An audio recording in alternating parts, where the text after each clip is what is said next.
श्री गोपीजन वल्लभाय नमः। श्री कृष्णाय नमः। श्री आचार्य चरण कमलेभ्यो नमः।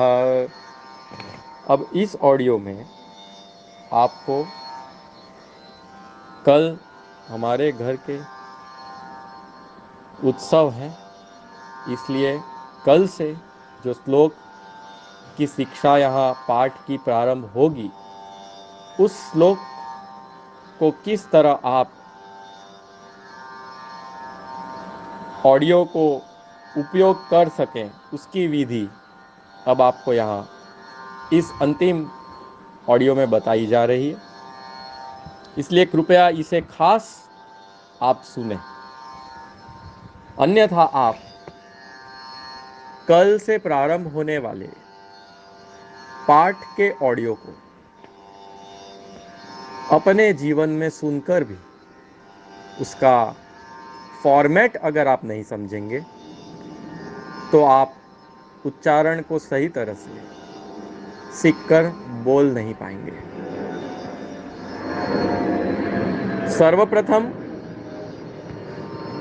आपको यहाँ तैयार होना चाहिए।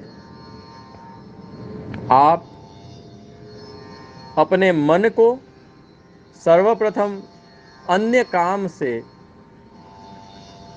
हटाकर सिर्फ कुछ मिनट, एक श्लोक को 2 या 2.5 मिनट से ज़्यादा नहीं होगा, तो 2 या 2.5 मिनट के लिए भी आप अपने मन को अन्य काम, चिंता इत्यादि से हटाकर इसको सुनने में लगाएं। इस तरह के आप मनोदशा स्वयं से बनाएं और एक आसन पर पद्मासन या पलाठी मारकर शांति से, जहां अगल बगल में कहीं आवाज टीवी वगैरह की न आए, उस तरह पाठ की पुस्तक हाथ में लेकर जो पाठ श्लोक निर्देशित किया गया है उसे खोलकर उंगली उस श्लोक पर रखकर अपनी आंखें उस पाठ के श्लोक पर केंद्रित करते हुए आप बैठें। यह बहुत जरूरी है। हम अगर क्रिकेट भी खेलें या फुटबॉल, वैसे हिलने चालने की गेम है, फिर भी हम अपने मन को सारे कामों से हटाकर जब खेलना प्रारंभ करते हैं उसके पूर्व उसके अनुसार वेश पहनकर और शरीर की क्रिया इत्यादि को उसके अनुसार हम ढालकर ही उस खेल का प्रारंभ करते हैं। हम जो भी अवस्था में हो और खेलना हो उस दशा में खेल नहीं सकते। इसलिए यहां पे भी आप केवल 3 मिनट इस ऑडियो को इस तरह से सुने। अब यहां शुरुआत में ऑडियो में आपको किस तरह का फॉर्मेट होगा ये ध्यान रखें। सर्वप्रथम ऑडियो में पाठ का जो पाठ है, जो स्तोत्र गान किया जाएगा, उसका शीर्षक बोला जाएगा। उसके बाद उस स्तोत्र का सूक्ष्म 2 लीटी का परिचय होगा और फिर उस स्तोत्र के अंदर आने वाले श्लोक के छंद का नाम होगा और वह स्तोत्र या ग्रंथ की रचना जिसके द्वारा विरचित हो उसका वहां नाम उल्लेख होगा। उसके बाद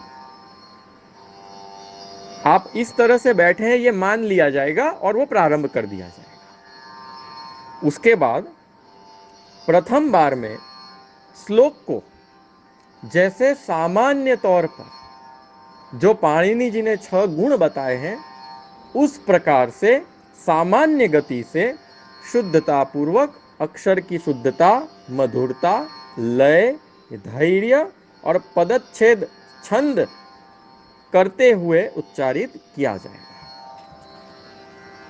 इसे आप सुनकर श्लोक का सामान्य शुद्ध स्वरूप कैसा होगा वह जान पाएंगे। अब पुनः उसी श्लोक को उच्चारित किया जाएगा, लेकिन इस बार श्लोक का विभाजन किया जाएगा और श्लोक के जहां उच्चारण पे अटका जाएगा, जितना समय उसको बोलने में लगा होगा उतना ही समय आपको वापिस दिया जाएगा कि आप उसके साथ उतने ही समय में उसको अपनी किताब से उंगली पर रख के केंद्रित करते हुए ध्यान को बोलें, जिससे आप पुनरुच्चारण कर सकें। और अंत में जब वह उच्चारण पूर्ण होगा तो पुनः पूरा श्लोक सामान्य गति से बोला जाएगा, लेकिन जितना समय सामान्य गति से बोलने में लगा उतना के उतना समय फिर से आपको दिया जाएगा कि आप उस गति में उस तरह से वह बोल पाए। और अंत में उसका एक सामान्य सा अर्थ आपको बताया जाएगा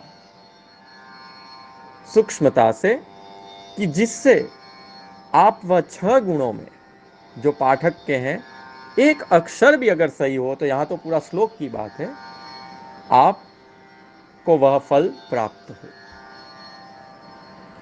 इसलिए इस तरह से प्रत्येक श्लोक को प्रतिदिन एक एक श्लोक दिया जाएगा। जिस श्लोक से उस स्तोत्र का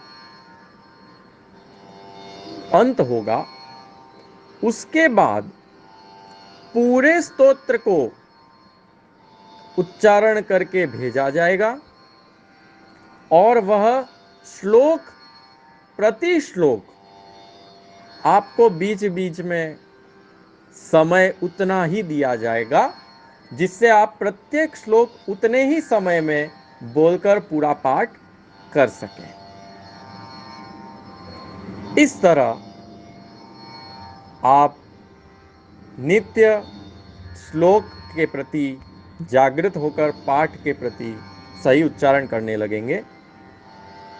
समय की अवधि गिनने के लिए इस तरह ताल ठोका जाएगा।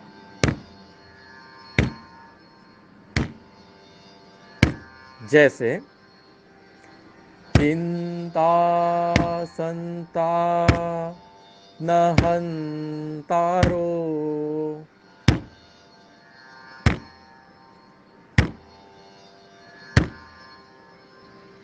इससे आपको समय का अंदाजा रहेगा कि इतने समय में आपको यह बोलना है। और यहां से फिर पुनः यत् पादाम बुजरे नवः,